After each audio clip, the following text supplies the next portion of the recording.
बिस्मिल्लाहिर्रहमानिर्रहीम। ख़वातीन और हज़रात, बड़ा अहम दिन आज हमारे बड़े करीबी साथी उस्मान डार साहब का इंटरव्यू आया एक एंकर साहब के घर पे निजी टीवी चैनल के। बड़ा इंटरेस्टिंग, कुछ सवालात जरूर उठते हैं। मैं आपके ज़हनों में एक चीज डालना चाहता हूं। 5 महीनों से उस्मान डार साहब हमारे साथ दिन रात इधर उधर बातचीत करनी, मीटिंग्स में, मुख्तलिफ जगहों में। कभी उन्होंने इमरान खान साहब के बारे में कोई बात नहीं की, कभी किसी किस्म का तस्करा नहीं किया जो आज वो बातचीत हो रही थी।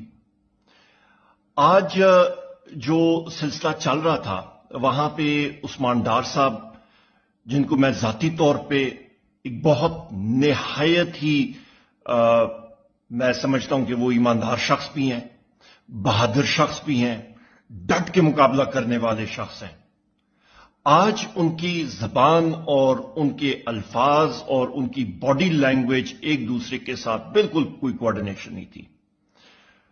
आप मुझे बताएं ख़वातीन और हज़रात कि किसी को एक इन्फोर्स्ड डिसअपियर्ड पर्सन 1 महीने के लिए रखा जाए, कैद तन्हाई में रखा जाए, उसके साथ तरह तरह का तशद्दुद किया जाए और अचानक एक दिन उसको नमूदार करके एक मीडिया पर्सन के घर पे उनसे एक चाय के कप के ऊपर इंटरव्यू दिलाया जाए, तो ये क्या होगा?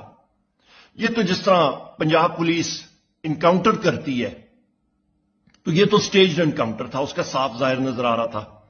जिस तरह के वो पंजाब पुलिस वाले कहते हैं, अदालत को दिखाते हैं कि जी कैदी भाग रहा था और हमने गोली मार दी, और वो जब फोटो देखते हैं जज तो उनको नजर आता है कि जी कैदी के तो पैरों में भी बेड़ी थी और कड़ी लगी थी, तो किधर भाग सकता था, क्या कर सकता था? ये तो वो आज स्टेज इनकाउंटर हुआ है बदकिस्मती के साथ उस्मान डार साहब के साथ। आप ये भी अंदाजा लगाएं, उमर डार साहब ने कल शाम को ही एक वीलॉग उन्होंने रिलीज किया।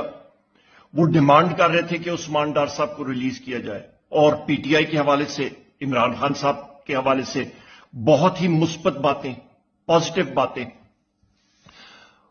आप मुझे यह बताएं ख़वातीन और हज़रात, एक शख्स जिसकी वालदा, जिसके खानदान के घर पे तोड़फोड़ किया जाए, जिनकी वालदा को तशद्दुद का निशाना बनाया जाए, उनको रात के अंधेरे में आके पूरे खानदान को दरबदर किया जाए, उनकी फैक्ट्री को सील किया जाए, उनके घर को सील किया जाए, इससे क्या अक्स करते हैं आप? ये तो बिल्कुल एक बनाना रिपब्लिक की तरह हम लोग उस तरफ जा रहे हैं। अच्छा, फिर आगे हम लोग जाते हैं, स्टेज इनकाउंटर की भी मैंने बात कर दी। उनके भाई आमिर डार को अरेस्ट किया गया। उसके बाद आप ये देखें कि ये एक पूरा भोंडा तरीका था कि इमरान खान साहब के खिलाफ एक पूरा नैरेटिव बनाया जाए, वो भी दम तोड़ गया। सारी की सारी चीजें पूरी दुनिया को, आजकल सोशल मीडिया का दौर है, ये पुराना वो दौर नहीं है जिस वक्त सिर्फ एक मसवात अखबार होती थी या कोई और पाकिस्तान टाइम्स अखबार होती थी और बस उस पर जो बात आ गई सो आ गई। नहीं, आजकल सोशल मीडिया का दौर है, उसी वक्त जो है वो रिएक्शन आ जाता है। ख़वातीन और हज़रात, मैं आपसे ये भी पूछना चाहता हूं आपके तवस्सुत से कि, और इस सोशल मीडिया के तवस्सुत से ये बात जब अब आगे जाएगी, हमारे 3 और साथी हैं ज़ेर हिरासत, वो भी इन्फोर्स्ड डिसअपियर्ड पर्सन्स में हैं। उस पे मेरा भाई फरक हबीब साहब हैं, उसके साथ साथ सदाकत अब्बासी साहब हैं, उसके साथ साथ हमारे बुजुर्ग हैं, पुराने पार्लियामेंटेरियन हैं, शेख रशीद साहब हैं। क्या इसी तरह के मुख्तलिफ मीडिया चैनल या एंकर पर्सन्स के घर पे उनके इसी तरह के इंटरव्यू हमें सुनने को मिलेंगे? इस चीज को बंद कर दें खुदारा। 90 दिन इलेक्शन की तरफ जाएं।